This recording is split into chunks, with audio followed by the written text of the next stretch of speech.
Chris Davey, and I'm the Assistant Vice President for Media and Public Relations at Ohio State.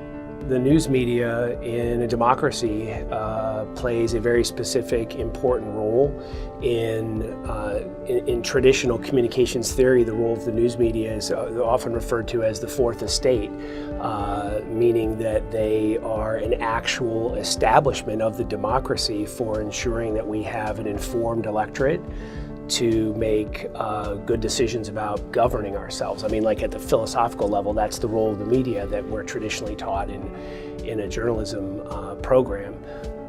Whether you're in the traditional news media, a student going into the traditional news media to become a reporter, a journalist, or someone who's involved in representing institutions like Ohio State or a business or government to interface with the media, it's important to understand how that institution, the news media, functions in order to be successful in any career, regardless of whether it's in the traditional storytelling side of the media establishment or in what is almost seems like an antiquated term now, public relations, or now strategic communications, whatever you call it, it's all interfaced together, more so today than ever in the digital age.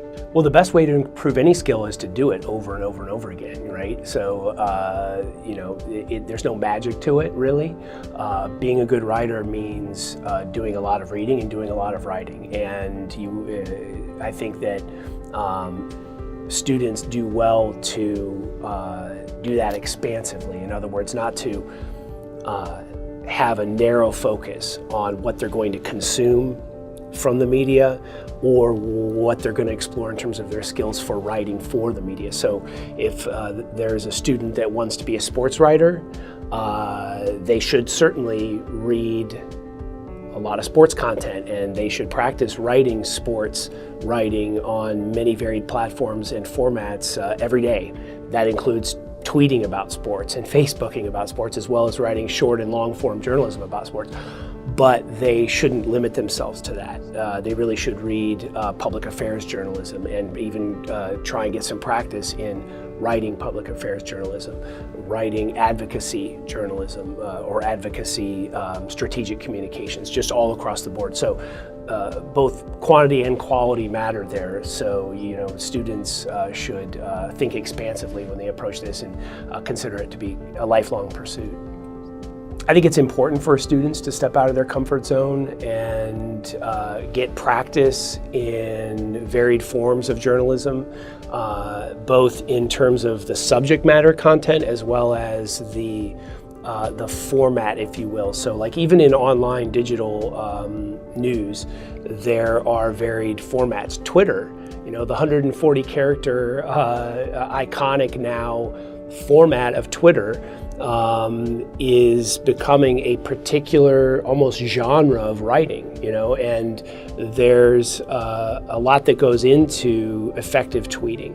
And so if someone were interested in sports, they say, well, I want to write for the New York Times, and so I'm just going to concentrate on writing traditional long form stories about baseball because that's also what I'm interested in is baseball.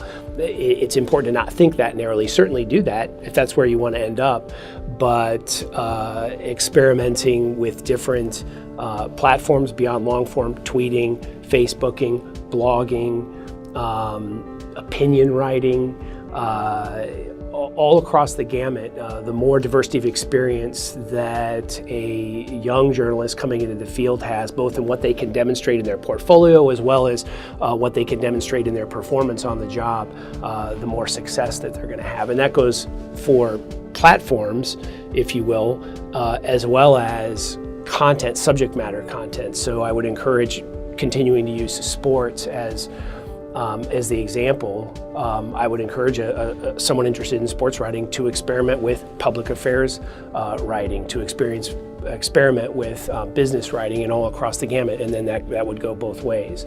The more diversity of experience that someone has, really in any field, the better, but particularly in journalism and strategic communications, and particularly today in those fields.